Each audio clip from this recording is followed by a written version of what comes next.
Welcome back. In this episode, we tackle the dangerous myths and cultural norms that fuel gender-based violence. From victim blaming to the normalization of rape jokes, these beliefs shapes a culture where violence thrives. We'll focus on South Africa's unique challenges, but also highlight universal lessons about dismantling rape culture everywhere. Welcome to another episode of the SAPU podcast. We are still sitting with Professor Molefe. We are talking about the issues of gender-based violence whilst we are observing, or the country is observing, 16 days of activism against gender-based violence. Prof, welcome again to another episode. Thank you. It's also a pleasure for me to be back again. Yeah, it's always good to have you here. Now, taking us through busting the myths and confronting the rape culture, because our society has been entrenched with this rape culture. I mean, when you look at the crime statistics themselves, when they come out, rape is one of those types of cases that are so high within our society. We have a lot of cases that have to speak to this rape culture. I remember there was a university a few years ago where in this university there were lecturers and the students, went to protest to say that the people who are teaching them during the day, at night they're preying on them and they rape them, and instead of them being taken to task, they're protected. Right. So, but this rape, you'll think only it happens at those institutions. It happens even in our homes. It happens also in places of entertainment, the clubs. Women get exposed to that rape culture. It also happens in churches. Women get raped by very powerful men, and those powerful men are protected. It also happens in the workplace. The interns who are vulnerable, they get enticed and they find themselves raped. There was a case of at a university. I was still a student then. It appeared on the Sunday Times where a fellow had been found that he had, in his career as an academic, had raped a lot of these young people. They would wake up in his room and they didn't know how they slept. So it's a culture that happens. But where it is also shocking is that it can also even happen in marriages. A woman can say no even when you're married, So it's really a feature that we really need to think about as a society, to say there's a serious problem of rape that is also happening in intimate, private, intimate partner relationship. So it's a feature that we really need to think about, to say how do we violate women sexually in that way as a society. So it's something that is very, very serious. But then how do we then confront this rape culture? Because, you alluded to a number of some incidents that occurred. But then from where we are, what is it that needs to be done as a society to say this is how we confront the rape culture itself? So I suppose the starting point, I suppose there could be many starting points, but I suppose the thing that stands out to me now is the issue of saying, let's start at our homes. Regarding how we train and nurture each other to become decent human beings. And at the heart of this training, we teach one important lesson. No means no. No means no. A relationship is not a relationship if, when we relate with each other, all transactions that happen within the relationships, we don't respect each other. So when we talk about no, it's not just refusal, but it's a call for something deep. I'm a human being. I have dignity. You need to respect me. When I say I don't want to do something, I mean exactly that. I don't want to do that. So let's start out our home in terms of how we really raise each other. But also let's look into our culture. The culture of dominance. The culture where men feel like the world has broken when a woman says no. The culture where a woman says no, she's stubborn, she's rebellious, she must be showed the power of a man, and the man must insist until she says yes. Let's deal with that culture of dominance. Right? Let's deal with that level of culture. Let's also deal with the culture that says when I've paid lobola, I'm entitled to sex. Let's say no, that's not the case. A person has got what we call a bodily integrity. And by bodily integrity, we mean a person has a control over their body. They must decide how they use their body. And our culture must come to terms with that. That paying lobola does not entitle you to sex. Even when you are married, you're not entitled to sex. And as men, it's important for us to understand that. But also, most importantly, structurally, if we go into institutions, what policies do we have in place as organization to discourage sexual harassment? Do we have policies that speaks to that, so that every person that comes to join an organization understands the importance of respecting women and how to relate with women? And also look into our policies. How do our policies deal with relationships at work, for example, that where women can come tomorrow and say they've been raped because we didn't put policies in place that really regulate how the powerful relate with women, which could also relate to issues of this kind of rape culture. If you think, I've made 2 examples, and these are the common victims. We look into university context where you have a student that's very vulnerable, and some of the students come from very poor backgrounds, and then you have this lecturer who's very powerful, can take advantage of that. You look into high schools, teachers. All of us come from schools where we know that there was a teacher that was dating, and that's part of the rape culture. And it was happening in almost every school where there's a teacher that is known to be doing this thing. But what is done to these kinds of teachers? But also in terms of the workplace as well, the culture that we put in place there to ensure that we are protect women, but also go to other institutions. How do we ensure that the policing institution itself is capacitated to be able to deal responsively, humanely, and also very aggressively with women reporting these kinds of cases? And also the judiciary as well. How do we deal with cases of rape in a way that does not facilitate re-traumatization of the victims? So you start from the home to the highest institution to say that we are against this culture that deals with this particular thing. And also to us as well, look into the places like media. How do we represent the relationship? How do we represent sex through media? Right? The normalization of sexual harassment and rape, it's something that we must look into media as well and say that the media must not be a place where these things are normalized. Jokes about sex, and the treatment of women as men. Those are things that we could address at a level. But another thing that is very common, every time when a woman comes forward and says she has been raped, there's this culture of victim blaming. When we say, what was she dressed? Why did she go with this man? Why did you go to sleep at this place? All of those are what we call victim blaming, where we blame a victim instead of saying, no matter what you are dressed, no one has a right to use your body and to treat you in a way that you've not agreed. So these are some of the things that I think we need to think very seriously about as we think about this issue of a rape culture. On most topics, more especially the contentious ones, like GBV, there would be myths about it, and they seem to be harmful. They could cause a whole lot of misdirection into us not focusing on the real issues to say we need to confront GBV.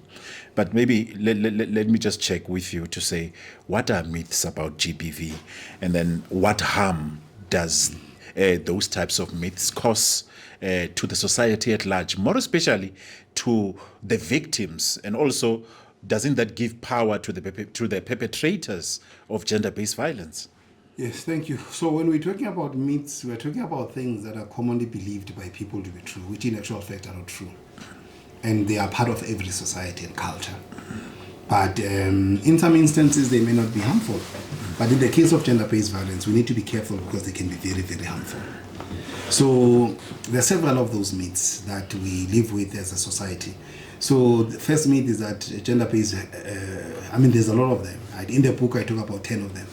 So I'll just give a few examples here. The myth that it only happens in poor and rural communities. Right? That gender-based violence, I think that's very far from us. It's in the margins of society. As a matter of fact, as I just discussed with you, that the site for gender-based violence, it's the home. It's the site for gender-based violence. Right? The majority of these cases happen right in the home. The gender violence, what we call IPV, in the intimate partner violence, it's very high. It's a relationship between people that we know, right? it's where gender-based violence. So the idea that gender-based violence has got a class or has got poor people is not true. But when we do it like that, we make it like it's something small that happens in the periphery, and then that leads to a culture of denial, of refusal. That we have a problem that is sitting right in our homes and in our doors that requires our urgent attention. So the most important message that we want to drive through, that gender-based violence has no class, gender-based violence has no education, gender-based violence manifests itself throughout society, and it's an issue that we need to confront very, very seriously. And if we take this myth seriously, we are going to find ourselves denying gender-based violence. Another myth is that gender-based violence is the victims are the ones that provoke perpetrators to abuse them. So in that way, it's this thing of victim blaming. So every time a person who's been abused, whether a man or a woman, when they say, I'm suffering gender-based violence, and the question that people will ask is, what did you do? The moment you ask the question, what did you do? You are moving responsibility from the perpetrator and you're moving it to the victim. You're disempowering the victim. And then the victim now has a responsibility to give a narrative, to give an account that explains why she's being victimized. And often than not, this gives power to the perpetrator. Violence is wrong. Somebody insults you, it doesn't give you a right to cause violence to them. Somebody does something that you don't like, it doesn't justify you doing violence to them, unless you're talking self-defense, right? But under normal circumstances, the most important thing that we are teaching people, we need to take responsibility for our actions. And doing gender-based violence, you can never justify your gender-based violence by placing somebody else as a problem. But often what happens when we blame the victim, what happens when we blame the victim, say, what was she wearing? What we are doing, we are protecting the perpetrator. And we are creating a culture where victims will not be able to come out and speak freely. But because before they come out, they must be eloquent in explaining why they were dressed the way they were doing.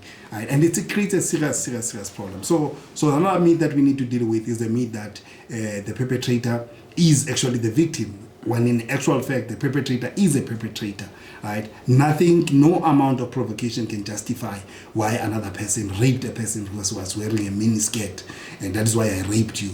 Right? We cannot accept that. Another myth is this idea that GBV is a private matter. So every time there's an issue of GBV, and I mean, cases have been heard of police when they are called, say, no, it's a private matter, try to deal with this family. We are misunderstanding when we say it's a private matter. GBV is not a private matter. GBV is an issue that has to do with the law. GBV is an issue that has to do with human dignity.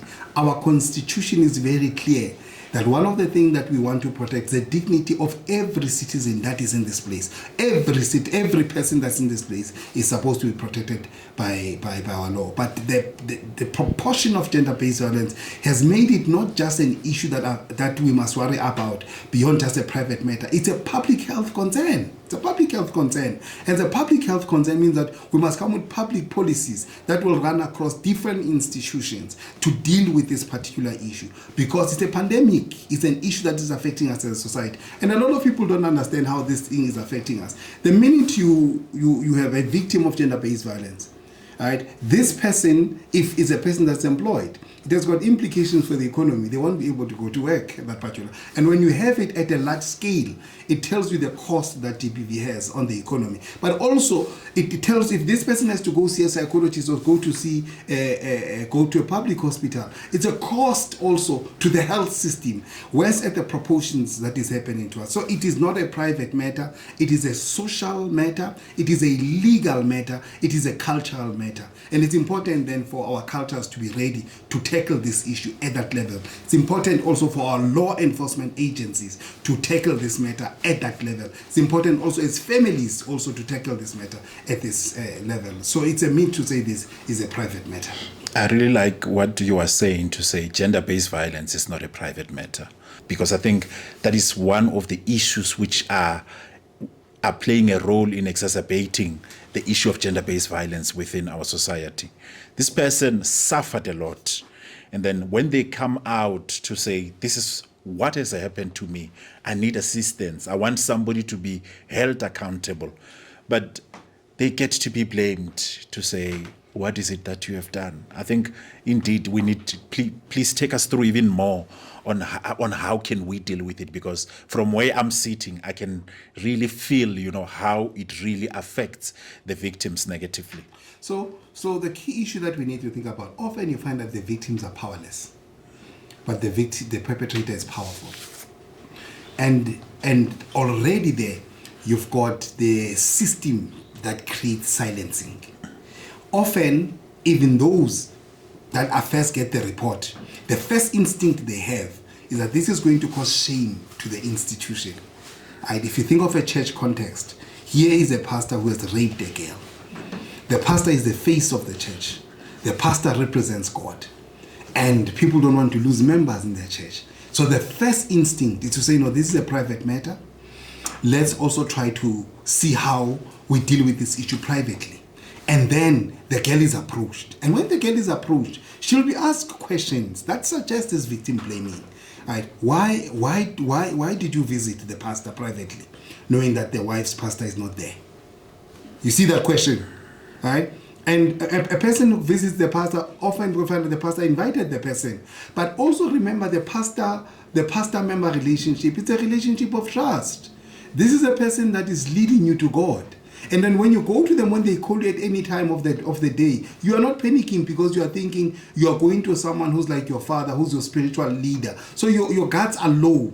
And you get there, you get victimized. But from that victimization, people are asking you questions as if to suggest that you were the one who tempted the pastor. And also the people who are asking those questions are also looking for ways to protect the pastor. So the most important thing that I think is lacking here in our society is this thing that we call empathy. The ability to put ourselves in the feet of the victim and to look at things from the perspective of the victim. Often we take the perspective of the perpetrator. So one of the things that when we deal with victim blaming that I think can help us to be able to understand victims is that not that we're going to be naive.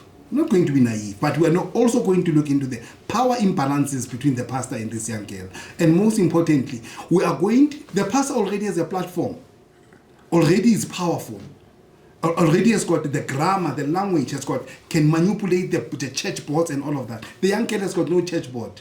The young girl is poor. The young girl probably is not educated. You understand what I mean? She does not have the grammar to be able to manipulate. So that person who is weak deserves patient understanding and patience listening to. But often the way our institutions are structured, we've got ears for the powerful, we've got ears for the pocketed, we've got ears for the educated, but we don't have ears for those who are low, marginalized, and who need our assistance. And what I'm calling for here, I'm calling for Ubuntu. And one specific form of Ubuntu in this case is the ability to say, let's have empathy. Let's listen even to those who are voiceless. So a call that we are making here, that the voiceless must be listened to, not judged. Let's understand them. Let's give them a platform to be able to express themselves. And let's not be the first people to doubt them. Let's listen to them. Let's hear them. Let's then evaluate the whole situation. But all the while, supporting and protecting them.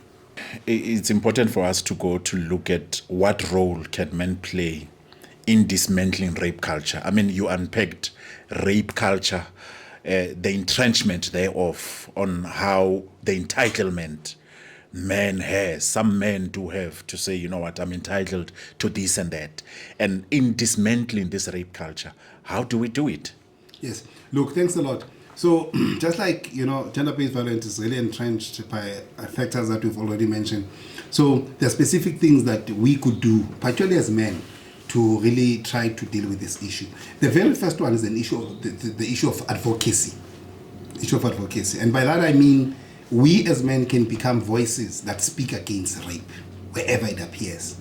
So we could be the ones that go out there and say that we are going to stop things like sexist jokes. We're not going to entertain sexist jokes. We're not going to entertain victim blaming. And we're not going to be part of harmful norms. Right? And some of the harmful norms, they start off as innocent. There are guys who are respected for sleeping around with a lot of women. And when this man finds a woman that says no, he does not know how to deal with no. and then he forces himself to this woman. You see what I mean? So one of the things that we need to confront are those predatory tendencies, right? That are part of these harmful norms. So the first thing that we need to do as men, we must become allies and become advocates against the rape culture. So in an institution where we are, we must be the voices that says that we don't support hate culture. When there are cases of harassment, we must stand up and say we are not going to be part of a culture that pushes harassment. So that's the first part, the first task of advocacy. Anyone can do this. You don't have to be anything in society. You just have to open your mouth and to engage. Another thing that we could do is education. Let's develop programs across different spaces where we educate people. At church, start programs where we educate men about how to manage themselves sexually and also how to deal with this thing of rape culture. Even at the workplaces, let's begin with those kinds of programs. But another place that we have lost, which is an important site for dealing with things like rape culture, is the streets where we live in. Our societies have broken down that we don't have street committees that can become a site for educating our communities about these kinds of engagement. So let's, just like we have community policing forum, just like we've got security guards in our suburbs and in our communities, let's have forums that try to deal with these issues, even at the level of a street, even at the level of a community, where we run programs to empower people. Let's build a culture of accountability. Those men in particular who hold powerful position must model respectful behavior and hold their peers accountable. So men who hold powerful positions, I'm a professor at the university, right? I must become the model of a respectful behavior towards women, right? And so that we build a culture where young people, when they look at us, they see this is how to relate with women. And women, when they relate with us, they can trust us because they see that we value respectful behavior. And more than that, as peers, we hold each other accountable. We really challenge each other to do better in society. Right? In other words, men who would do things like sex for jobs, right? They sit in these committees with other men. And some of them, if you find that it's a syndicate in this particular institution. So we really need to call each other out. We really need to hold each other accountable so that we are able to address this thing. This is building a culture of accountability, supported by proper institutional procedures and protocols to make sure that all is in order. And finally, partnerships. You have powerful NGOs that have to do brotherhood, powerful movements, right? The work that SAPU is doing.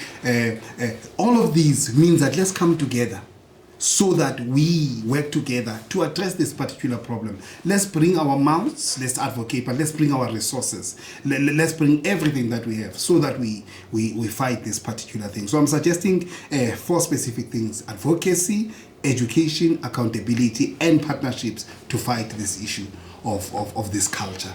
Let's create partnerships across board to make sure that from corner to corner, we are there, one voice working together. I happen to know that Umakhelwane, Marishan, happened to be a victim of gender-based violence, be it a victim of rape, which is related to GBV as well. And you find that this person or this victim is bottled and then they are not able to come out.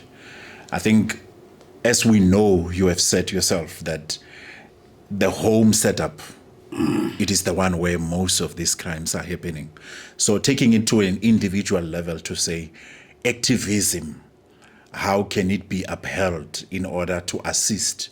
Because in most cases, some, they just disassociate themselves. One say, no, it doesn't involve me. It has nothing to do with me. But I happen to know that somebody is suffering. How then do we take it home to individuals who happen to know about other perpetrators continuing to make victims suffer even more, being it on the gender-based violence or on rape or any related type of cases? For us who are neighbors, who are seeing these things, the most important thing is that some of these people just need someone to listen to them. But some of these people only don't need someone who's going to be an ear. They also need someone who's going to become the voice. How do you become the voice for the voiceless? So that we assist them in championing a cause towards pursuing justice.